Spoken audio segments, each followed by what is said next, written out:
Okay, I think we're good.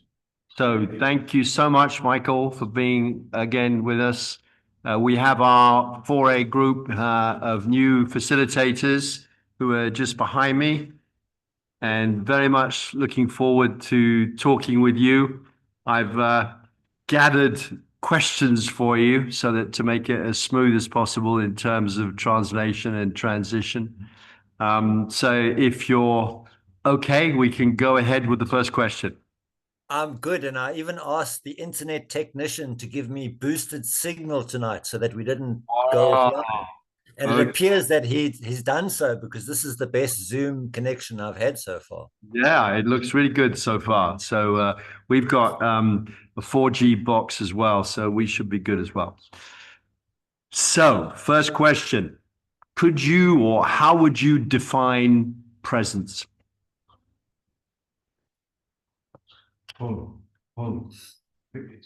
That which is always here.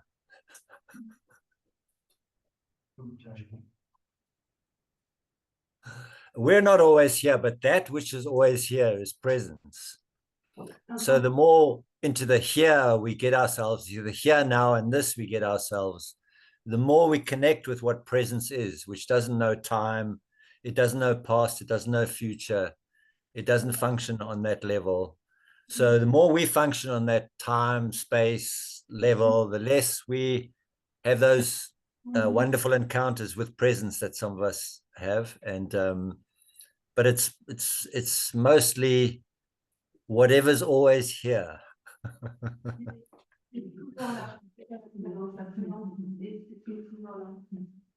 When an intense emotion arises, how can I go towards it to feel the root cause or origin of the emotion, to find perhaps the traumatic event which caused it? You don't have to go towards it, because if an intense emotion arises, it's coming towards you. And so you engage it where it meets you, without thinking, without understanding, without trying to figure out why. You engage it with your felt perception as unconditionally as possible, as it makes itself known to you. You don't have to chase it down. That's the whole thing about this work, is that we don't have to go looking for our emotional imprints that need to be integrated. The moment we set an intent to integrate our emotional realm, presence, that which is always here, brings us the opportunities to do that. That's where we have to let go. I have many emails from people who struggle because they try to control the process, and they read in the book that I say this is going to happen, and they say, well, I did this and it didn't happen. So we've got to try and let go of the desire to control the process. So when the unpleasant experience suddenly arises, or the unpleasant felt experience, it's coming to us. We don't have to go to it. So we don't have to work hard or anything. You just stay where you are. Like for the past 2 days, I felt really nauseous. I don't have to go and look for the nausea. I don't have to understand what it's about. I just got to say to myself, okay, this is what's happening today. It's horrible. It's unpleasant, but it's what's happening. So I will be with it. I'll just be with it. And I know from hindsight, it always comes to pass. So I don't have to force it to do anything. I just have to be with it.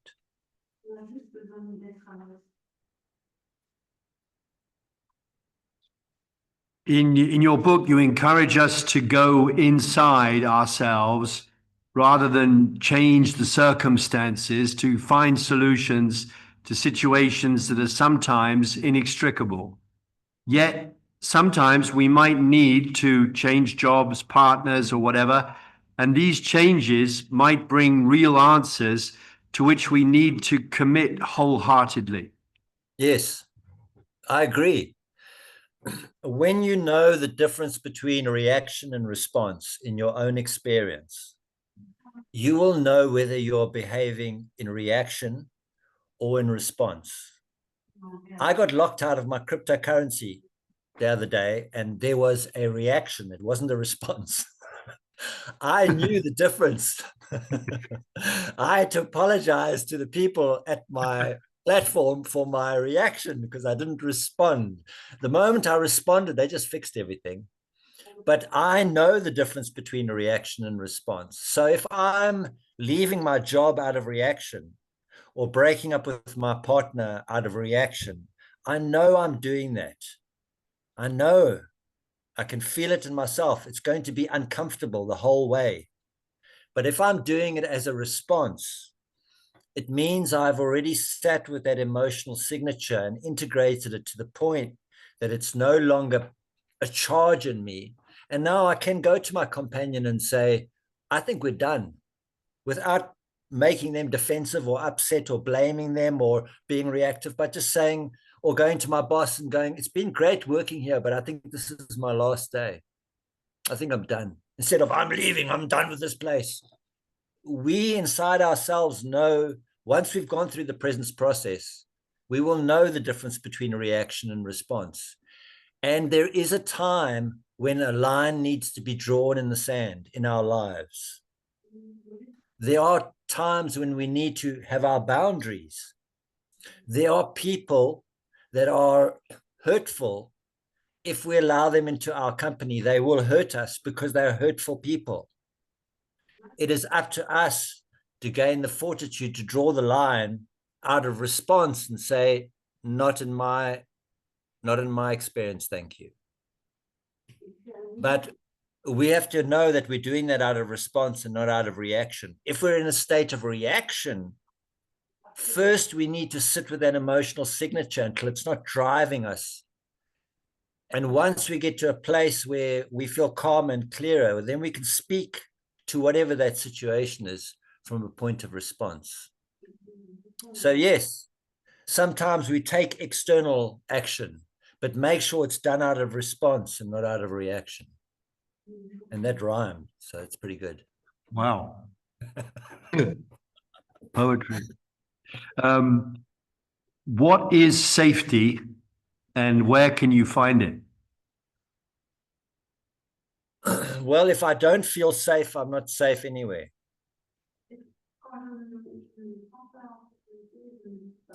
And if I feel safe, it is, if I truly feel safe, it is unlikely I'll be harmed. And there are many stories of soldiers in the Second World War who said, no bullet is ever going to hit me. And they would be the first ones out the trenches and charging, and they had no fear because they just knew they were safe. There were other soldiers who were too terrified to get out of the trench because they knew they weren't safe. So that safety is in us, and it's a radiance. If we feel safe, people around us are more likely to feel safe. If we feel unsafe, the world around us is more likely to feel unsafe. And just to follow up on that, where do you think it is safety in us?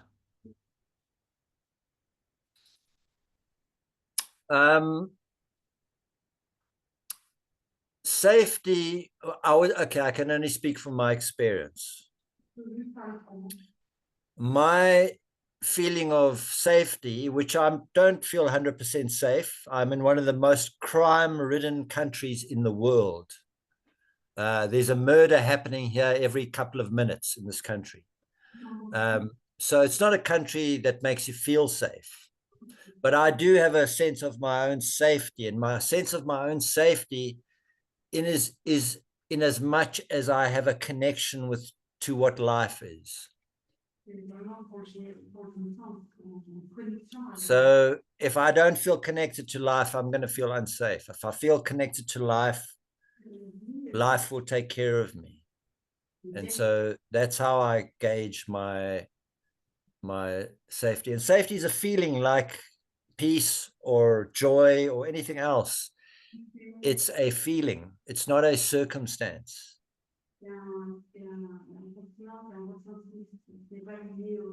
Would you say the feeling is driven by faith?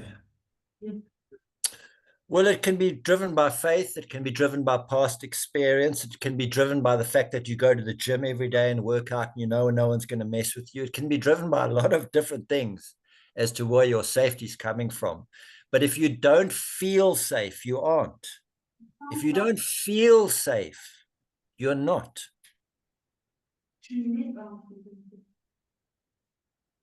It's a feeling. It's the same thing as if I don't feel peace, I'm not at peace. It's a feeling. If I feel unsafe, that's what I am. I'm unsafe. And then the energies that thrive off that will recognize it in me and come towards me. If I feel absolutely safe, those energies don't want anything to do with that. And that's why they say to people, if you're walking in a dark night, walk as if you're confident. Walk as if you know where you're going. Walk as if you're in charge of your life, because then no one will touch you. But if you're wandering around looking lost and alone and worried about where you are, you're going to attract things that you don't want. And that's the power of our felt capacity.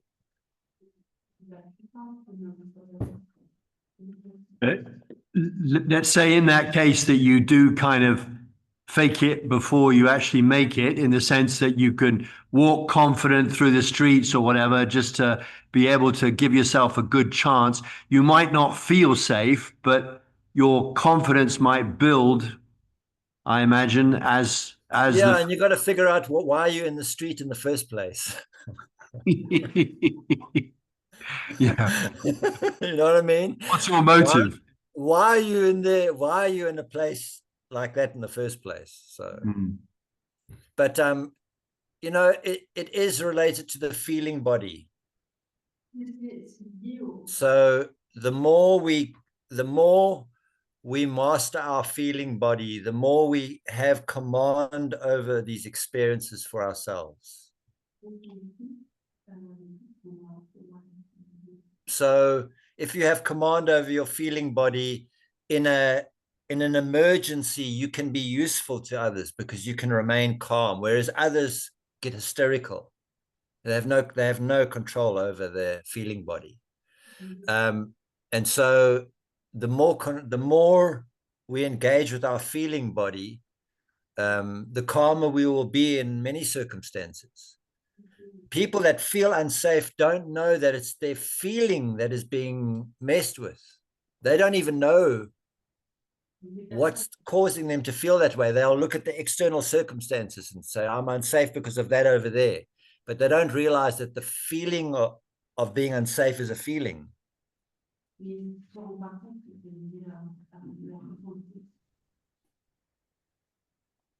I would rather travel with someone who feels safe than someone who feels unsafe. I don't want to be around someone who feels unsafe. They're gonna draw all sorts of problems to them that I don't want to deal with. So I'd rather travel with someone who feels safe and confident in themselves, because I know that is in itself a sense of security.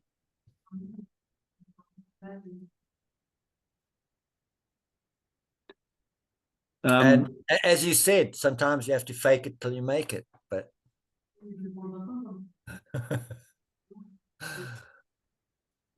you use the word appreciation in your book, and it seemed to me that the way you use the word almost as a gentler and more relaxed way of talking about love. Is that right? Well, we appreciate what we love and we love what we appreciate. But appreciation, I like the word appreciation because it has a double meaning. And the one meaning is that to like something, to appreciate it. The other one is to make it more. When my cryptocurrency appreciates, it means it's becoming more. And in our life, what we appreciate generally becomes more. I think many wise people have told us that. I read a quote today that came across of from the guy who did Star Wars, and George Lucas, I think. And the quote was something like, whatever we focus on gets bigger. And that's another way of saying whatever I appreciate will grow. So it's good to appreciate the people in our life that have meaning to us. It's good to appreciate a hot shower so you can have more of them. This is something I learned from the Native Americans. In the ceremonies I sat with them, they said very simple things, but very important things. And what they taught me was, it's our job to say those things, like, thank you for the water. When last did you say, thank you for the water? Thank you for the water that cleans my body, that I get to drink, that I can cook food with, that I can clean wounds with, that rains and grows for plants. Thank you for this water. Thank you for the sun. Thank you for the sunshine, for the rays of sun on my body that warm me. Thank you. I appreciate it. Because what we appreciate grows. And this is one of the dangers of living in a world in which everything is now screened. We live in a screened world, a world of social media where everyone's looking at a screen and through a screen. And in that world, we stop appreciating the natural things in life. This is one of the dangers that we're facing now, is that while we're looking in the screen, we're not appreciating the natural things that brought us to a point that we could create the screen. And if we let go of those things, the screen will soon be gone and we won't have the capacity to recreate it. If we forget about the water and the sunshine and the basic things of life, if we forget about it, appreciating those things, we're going to be in trouble. I was thinking today about this guy who comes to my gate, calls himself Witboy, but he's really dark. He's really dark in his skin color, but they call him Witboy, I think, to tease him, because Witboy means white boy, but he's very dark colored African man. I know for a fact, this guy who is now 20, 21, 22, he has never had a hot shower. He has never had running water. He has never had a gas stove to cook on. I've been to his home. It's a shack. He's always lived in that shack. He's always bathed in cold water. Today, in the middle of winter, when he goes to bath, it's cold water. If he's going to cook, he has to make a fire. He's never had running water. He's never had a hot shower. How can he appreciate those things? He can't. How can he appreciate that? How can he bring that into his life? He can't. He has no hope of bringing those things into his life. He has no opportunity. He has no education. No one will employ him. He's as smart as a stop sign. He's really not very intelligent. His lack of intelligence is endearing. That's how bad it is. This guy doesn't have a chance in this world. He doesn't have the hot water to appreciate it so that he can get more. And that's why it's really important to appreciate the simple things in life that we take for granted, because they can be gone and they're not easy to bring back.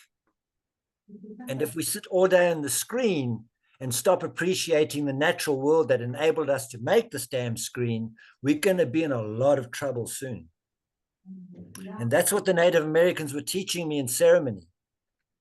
At least once a week, they get together and they say, Thank you, God. Thank you, Great Spirit, for this water. Thank you for the sunshine. Thank you for my family. Thank you for this fire in front of me. Thank you for the food we're going to eat this morning. Thank you, thank you, thank you. We appreciate this so much because they know that's what makes it more. That's what keeps it in the world.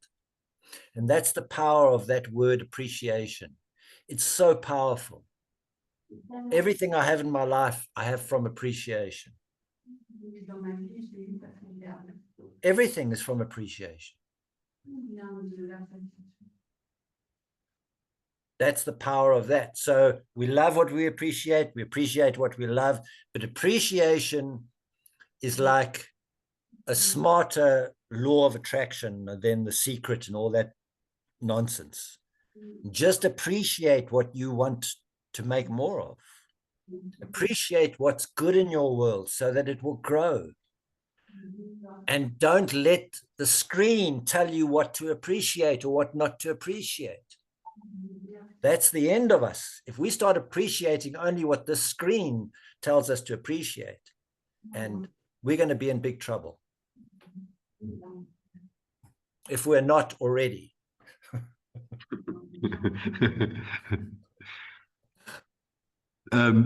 Just to build on that, because you often use the word gratitude, which is, I suppose, another form of what we're talking about, really, another word for it. But you say that it's probably the easiest indicator of presence. It is. It is. I won't say the easiest indicator of presence because random acts of kindness is presence too, and all sorts of things is presence. But gratitude is that word, great attitude. That's what it means. Gratitude, great attitude. It's the right attitude. If we forget how lucky we have it, how good we have it, we're in trouble. And that's where gratitude saves us. And I don't feel like I've had a good day if I haven't had a spontaneous feeling of gratitude arise in me. I know if I have not had a spontaneous feeling of gratitude arise in me during my day, that I've been focusing in the wrong place and on the wrong things and in the wrong way. Yes, you haven't had the right attitude. No, I haven't had the right attitude. And so that's what gratitude, and it doesn't have to be by comparison. It's an easy way to start gratitude. Okay, I've got it better than Vitboy, who lives in the hut. So I can be grateful I've got it, but actually gratitude can arise for no reason at all, just because we're there. That's the gratitude that I'm really speaking about. It's not the list I make and then I say I'm grateful for this. Every day I say that's a good way to start.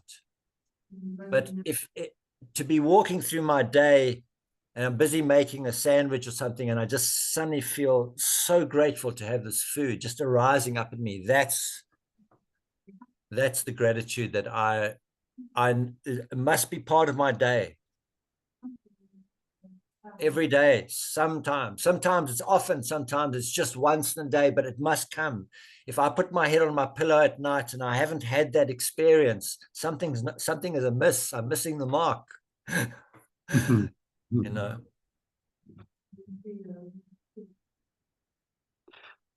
You have lots of, at least from my perspective, interesting insights about the life of Jesus.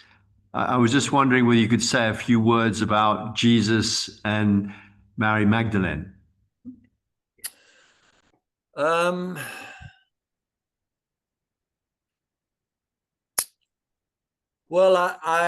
I got a lot out of those teachings many years ago.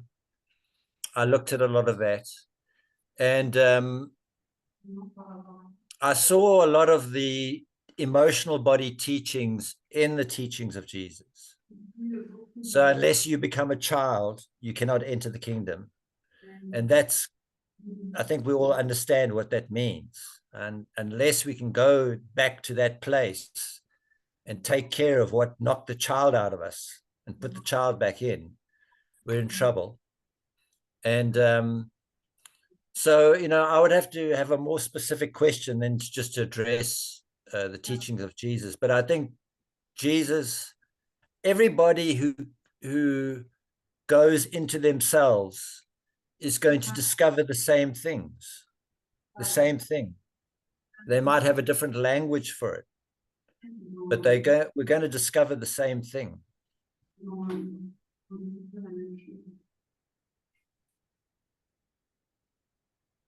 And for me, the crucifixion, the cross, the only cross we have to bear is our family.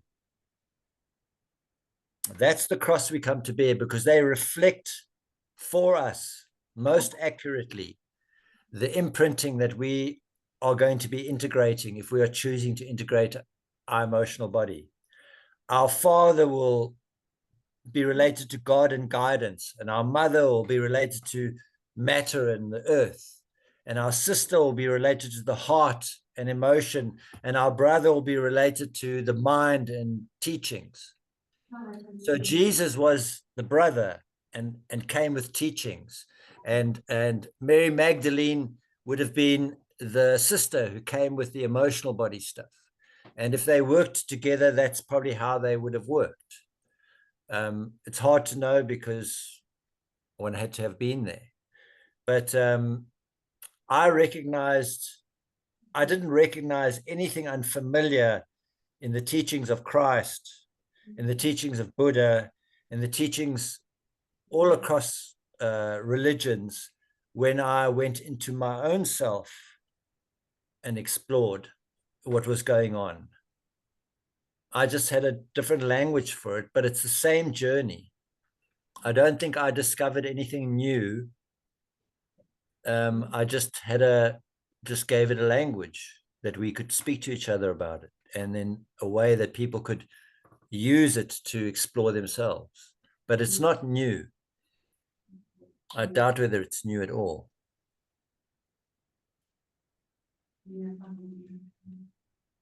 And just going from that, because obviously forgiveness was one of the major messages that Jesus brought, and you talk about forgiveness as being a vital component as well of presence. Could you say a few words about forgiveness? When I think about, the hardest people to forgive are our parents. If we can truly forgive our parents, then we can forgive. So our mother and father are huge. They hold huge issues in our life.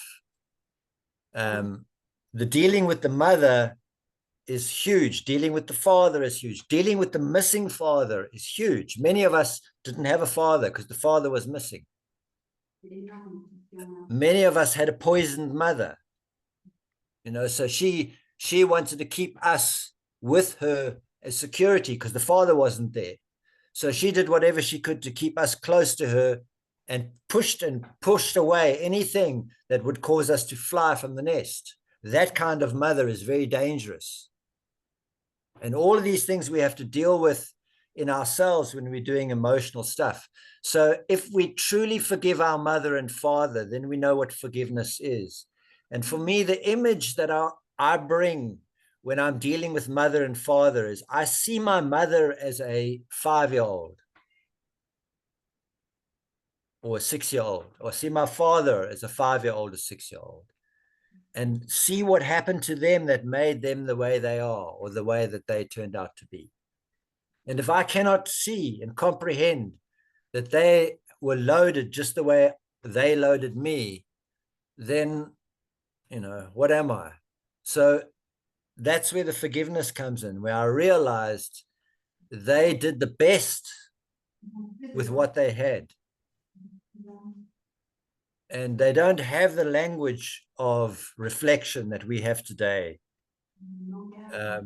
in which they can be circumspect about their past and all of that. They didn't have that. And many of them didn't have lives that even allowed that. People that went through the wars, etc., etc., they didn't have lives that allowed them to reflect and grow. And they just had to deal with their life the way it was and pass it on to their kids and hope that their kids just made a better deal of it. And so for us to get to a place where we can turn around and forgive them, that is as powerful as it gets. That ends that generational, that's what we're doing when we do emotional integration work. We're ending a generational curse, because whatever the emotions are that we have in our being imprinted into us, they're not even ours. They come from those before us, from generations before us. And they've been passed along and passed along and passed along by people who didn't know what to do with them and didn't even know it was happening to them. We're now in a place where we can look at it and have some compassion for the situation and then have forgiveness, which is very challenging. Anyone who says, I easily forgive my mother and father, don't believe them. They've not done the work. They've not gone in deep enough into themselves.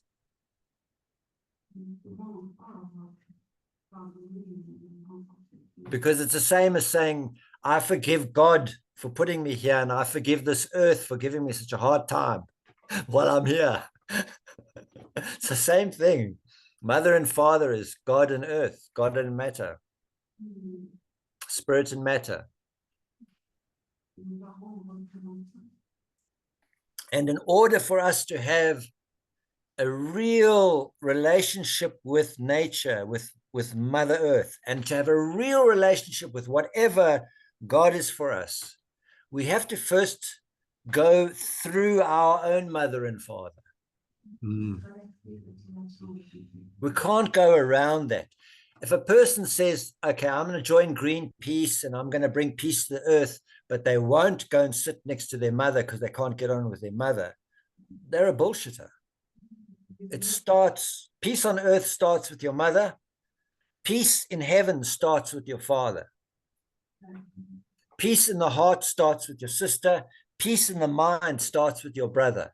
When brothers are fighting, when they have separate ideas, what happens? Look at the Middle East.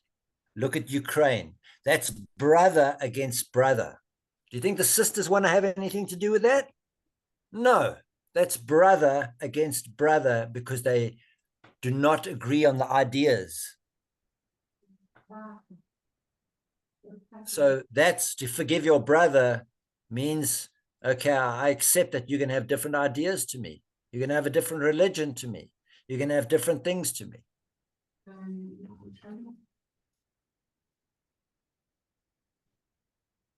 So that's why the family is the cross we come to bear.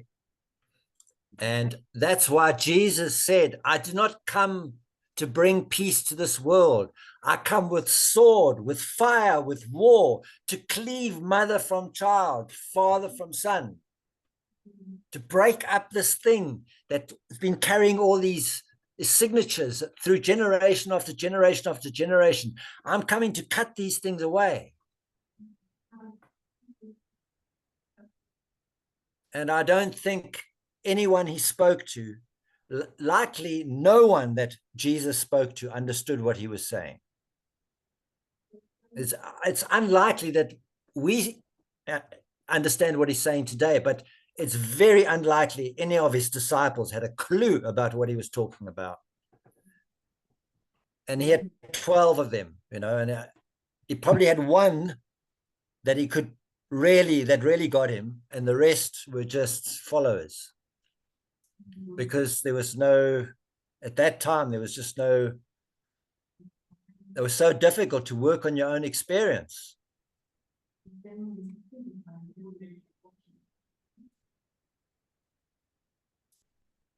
I think the Greeks also used to understand how this worked. I think in the Greek temples, if you went for a healing, in those times, you used to go into the temple and there would be shelves in the temple where you would lie in the shelf on the marble and you would go and lie there until you got better. You just lie still and do nothing. That's what we have to do with our emotional body when it comes to us with its pain. Do nothing. Be with it. It's your mother, it's your father, it's your sister, it's your brother.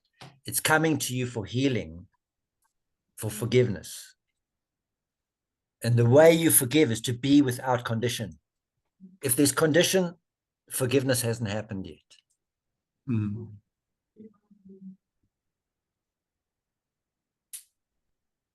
And it's a lifestyle. It's not something that we're going to be able to do like, okay, 6 months, I'm going to be done with my family stuff. No. I was looking at family stuff today and I'm 63 years old. And I was looking at my father's stuff today. Still looking at it. Wondering if I would even recognize that man if he walked into this house. Would I even know who he was, you know? So it's a lifestyle. People who do this type of work are choosing a lifestyle of response as opposed to reaction. It's not a means to an end. It's your whole life. You're going to be called upon each day to respond to what's happening to you. And some days you're going to fail badly, and other days you will succeed.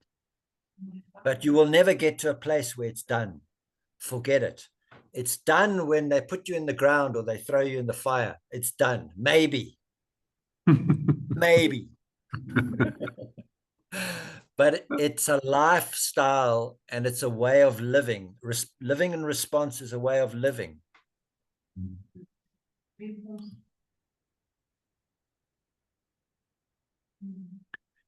You mentioned war in Ukraine, Gaza, a lot of events in the world today, a lot of violence.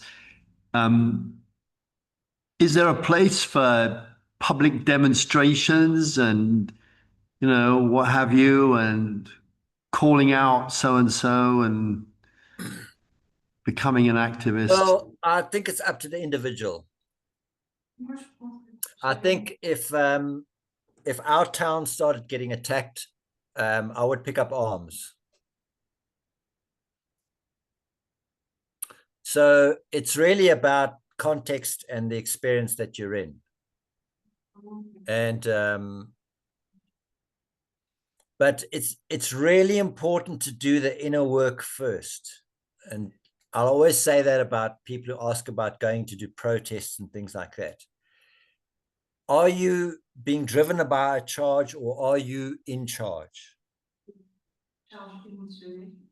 Because if you're being driven by a charge, you're only going to add fire to whatever's going on. If you're in charge, you're going to add some common sense to what's going on. You're going to add grounding to what's going on. So it's up to you how you want to enter those circumstances. I definitely would not go out into the street where everybody is reacting as if they're not responsible for their own experience and running around trying to force someone else to do something so that they feel better about their lives. I definitely wouldn't join that group of people.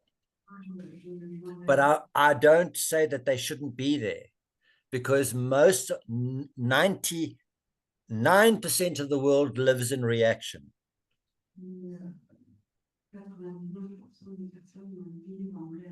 99% of people believe that it's happening to them, that they don't have any say in it unless they force themselves upon it. Very few people know about the alchemy of the emotional body and all of that. It's the very few who come forward to do that. And those type of people, you're not going to find protesting in the street. They know better. They would, if they want to change a situation, they will engage with it from a point of felt perception and change it within themselves. And then if you are called to pick up arms, then you can be one of those soldiers that knows you're never going to be hit by a bullet. Because you're not at war with anybody. You're just going through the actions. You don't really hate anybody. You're just doing what you need to do. But if you go out there and you hate people and you want to kill people, you're going to find, if you're driven by that charge, you're going to find all sorts of destruction.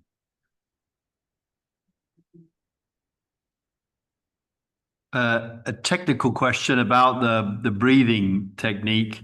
A facilitator here who learned meditation in India, Japamala, using a prayer bead.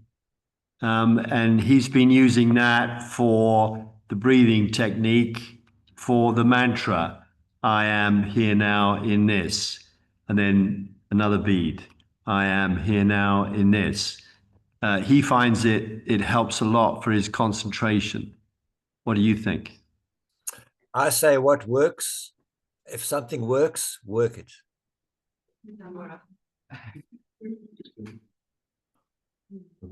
Because there are many ways of keeping us present. I just chose the breathing because it's something we all do.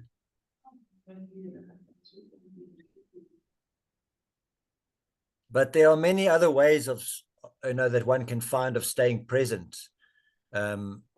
So beads is one way that's what the whole thing with the beads is you're only on that one bead. You're just present with that one bead, always, just that one. Actually, not many beads, there's just one. It's an illusion that there's a string of beads. There's just one. If you think there's more than one bead, you're not very present. There's only one bead. And if that works for you, use it. But remember that when it comes to integrating the emotion, the beads won't help you.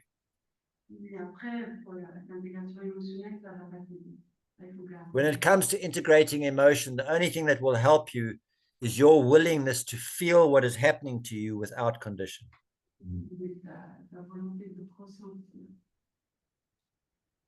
And another. You can then keep a beady eye on your feeling body.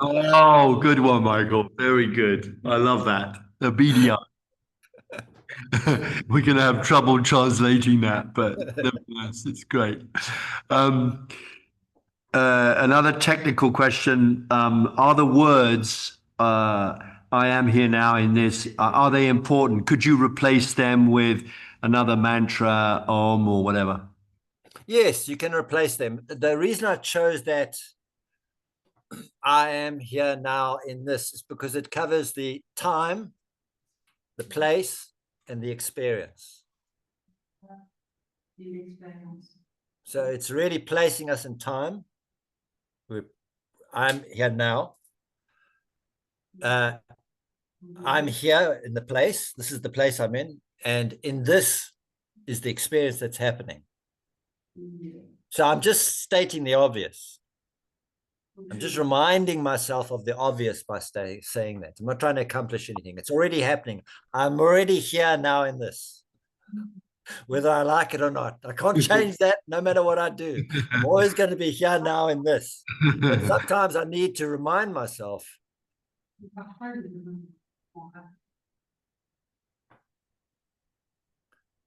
Great translation, by the way. Yeah. Except for the BDI. We weren't quite sure BDI. Yes. Well, that's why my second book doesn't get translated into other languages, Alchemy of the Heart, because I play with English words. Yeah, yeah. Sure you can do that in other languages. So yeah, I think you can, but you have to know that language. And that's right. You're driving people suicidal with those. Yeah. One last question, Michael. What's your biggest takeaway since completing the book, first, second edition? So what are the last 15, 20 years? What have they taught you? What has been my God, it changes every day. What are you talking about? It changes every day. And,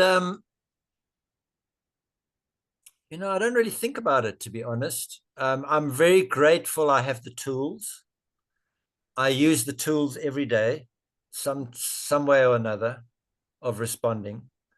So I'm very grateful I have the tools. I know that the quality of my life experience is because I did this work.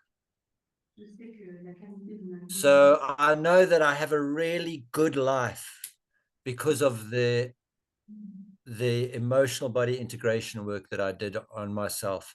I know that my family have a better life because I did this to myself. Although I don't take any responsibility for their lives, but I have, a very happy, successful family. And I have one member of the family who's just got cancer really badly, but they're well on the way to recovery. They're getting strong. But all my family is good. And I get on with all my family. I love them all. And so I know that that's because of the work that I did on myself in my emotional body. So I feel like I'm the luckiest person in the world. And I really do feel like that. I really feel like I'm the luckiest person alive. And that feeling, the life that I have that makes me feel that way comes from doing this work. So you can't have a life like mine. But if you learn to trust your own presence and your own insight, it will guide you into the life that's perfect for you, whatever that is. It will take you there. That's what it wants for you. And it may not be what you think you want for yourself. If you had told me 20 years ago I'd be living in this town, never in a million years would I come and live in a place like this. But here I am. And I'm prepared to defend it with my life if needs be. So the staying with the felt aspect of our experience and honoring that and staying in response as much as we can will lead us into a life that we can be grateful for. A life that we will want to appreciate. And I really, really know that to be true. So I don't say, if you do the presence process, this is the life you're going to have. No, you don't know what's going to happen. It's going to, your own relationship with presence and insight is going to lead you. And if you let that lead you, then you'll feel safe.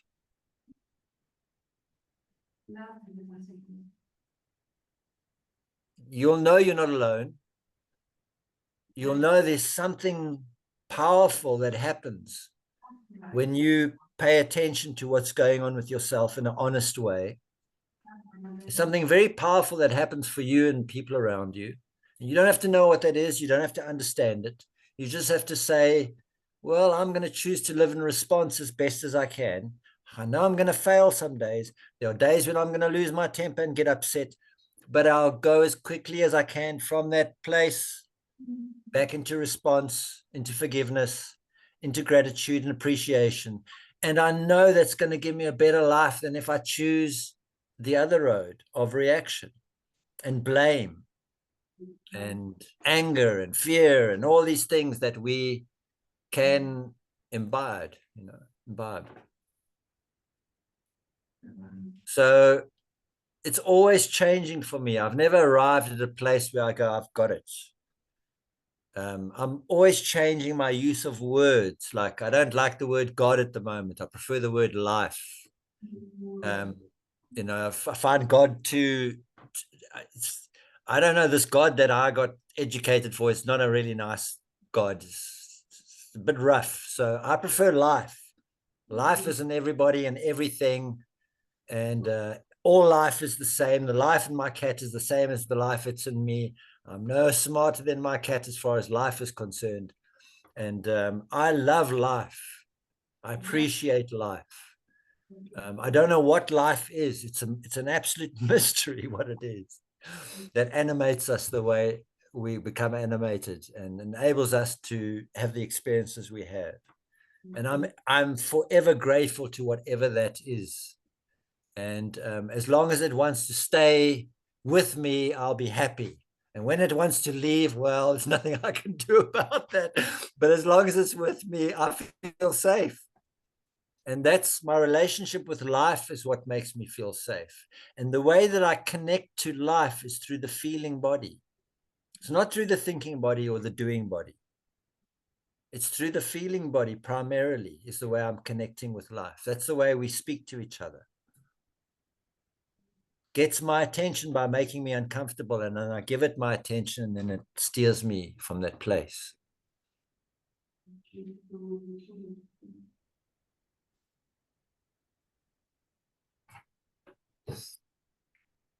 I am just so grateful for you, Michael. Oh, that's a wonderful thing to say. Thank you, Paul. Full of appreciation and That makes me feel good. I wasn't feeling that way early on today, so thank you. maybe we can wave or say just say thank you or merci. Thank you, Mike. Merci. Merci. Thank you so much. Yes. Be well, and hope to see you soon. Yeah, no, let's do this again the next time around. Yeah. Yes, I'm looking Absolutely. forward to it. Thank you. Thank you so much. Thank you for translating. Such a pleasure. All right. Until the next time we meet. Bye. Take care. Bye. Bye-bye.